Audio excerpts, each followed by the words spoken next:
So you want to become an assistant, but every job post is saying that you need experience. Let me tell you something. When I first landed my role, I didn't have the title either. But what I did have were transferable skills, a strong presentation, the confidence, and knowing that I could show up and figure things out. In this video, that's exactly what I'm breaking down. How to get your first job as an assistant, even if you don't have prior experience. From your resume and interviewing to how you even carry yourself in the room.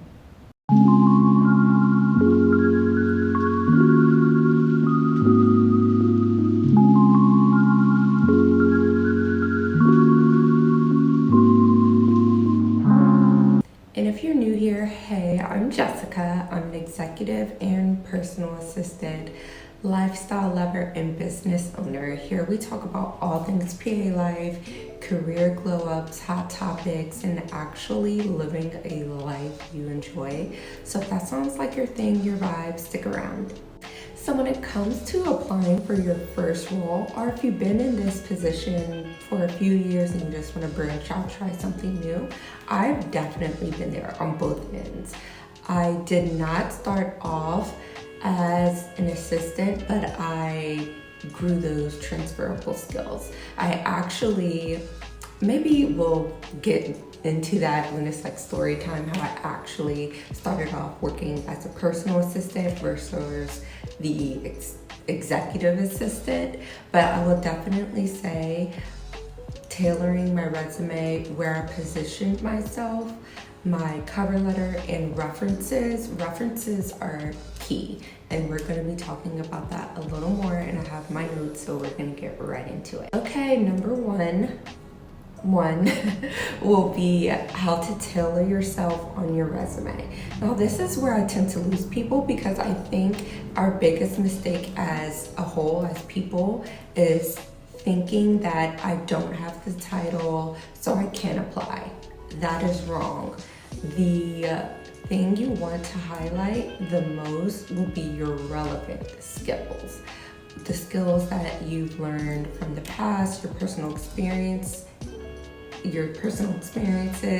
or even if it wasn't an assistant position, you want to look at certain key wording that could help make it easier for whoever's hiring understand that, okay, this person could be an assistant. How can this person help me? And it's definitely those key wordings or keywords that you would want to put on your resume. So for example, have you ever scheduled, coordinated projects, or even planned events? That's organizational support. If you ever helped a manager or a small business stay on track, that's administrative experience. If you've ever communicated clearly, followed up, handled details, which I think a lot of us have, that is gold.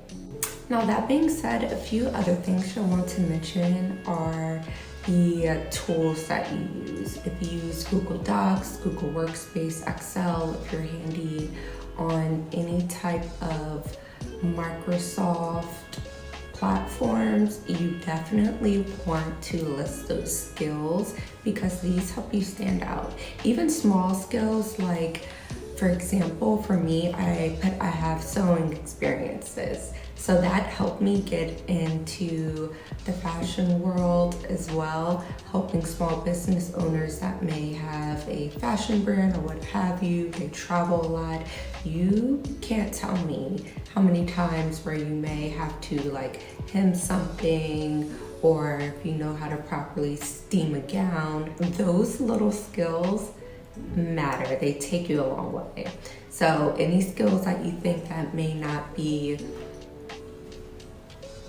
I guess, like a hit, for lack of better words, use that. If you're good at sketching, if you're good at fixing a car, if you have babysitting experiences, that will help you with anyone that may need a nanny as well. Not that you will be a full-time nanny, but sometimes you may have to take care of family, household responsibilities. Just think about those small skills, those soft skills that you can also add to your resume. Okay, now let's talk about soft skills. The truth is, great assistants aren't just organized, but they're resourceful, proactive, and emotionally intelligent. These things you just can't teach easily. They come natural, and employers see that. So if you don't have the direct experience, make sure you lead with these soft skills. Show that you're the type of person that can get things done quietly, efficiently, and you make life easier for others. Now, throughout the interview, you want to bring different examples. So how you manage multiple tasks or how you learned a new system, that will keep the conversation flowing, and also you'll learn that you will be answering some of the questions that they have written down. It keeps the interview less traditional and more like a conversation. So make sure you're calm, confident, and not too overly rehearsed, but just always keep in the back of your mind just different stories and different examples.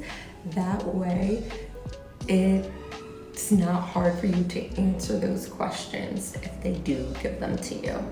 Now, if you really want to stand out, you want to make sure you're showing that you're attentive. So before the interview, just follow up with them, confirming the interview, the time, the date, who you'll be meeting with, and how you're excited to speak with them. And of course, after the interview, you want to follow up with them.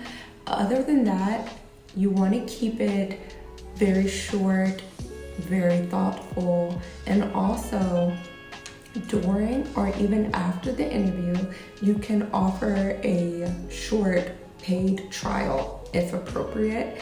This will be important for you and also the employer. Always give examples how you're organized, like a planner, how you use spreadsheets or a system that you use after the interview, just so they can keep a refresher. If they're interviewing multiple people, they'll remember you and these skills that you will bring with them.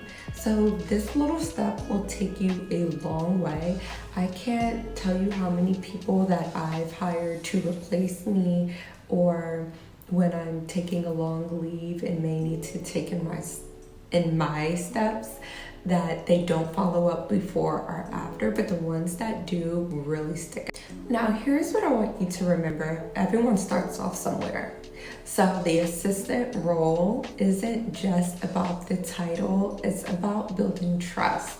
So if you're someone who is well organized, you think ahead, and you are generally ready to make someone's life easier, this will help you stand out, and it will also give you more of a push than someone who has years of experience. So just keep applying, keep refining your resume, yourself, and stay confident. Always stay confident. And the right opportunity will recognize you for your potential, and it gets easier from there. Now, if this resonated with you, you know what I'm gonna ask. Don't forget to hit that like, subscribe, or share button. I am so new here, so your support is greatly appreciated. I have more hot topics, really anything that comes to mind coming soon. As we get in the flow of this YouTube thing, I'm really excited what I have planned coming up. So thanks for hanging out, and don't forget that work and life should both feel good. Until next time.